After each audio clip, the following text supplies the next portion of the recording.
Yung isang moment o hindi, yung buong relationship, yung tipong ang dami nangyayari sa mga careers namin, sa mga professional life namin, ang daming mga intriga, ang daming may ayaw. Pero pag magkasama kayo, nakakalimutan ko lahat yun. Yung parang pagkasama ko siya, parang sobrang ini-enjoy ko yung moment na andun siya sa tabi ko. At yun, nakita ko nga sa kanya na kung paano siya dati, tulad ng sinabi ko kanina, parang ang dami nagbago pero wala nagbago.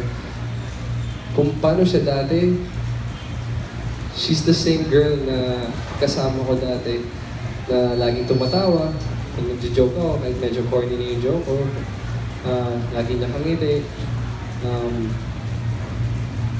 So, yung carefree na Bea, pag magkasama kami, nakikita ko pa rin. And that's the most, yun yung beautiful part of it. Kasi, she's the same person, pero parang version 2.0. Thank you. Ayan, thank you, Miss Rose.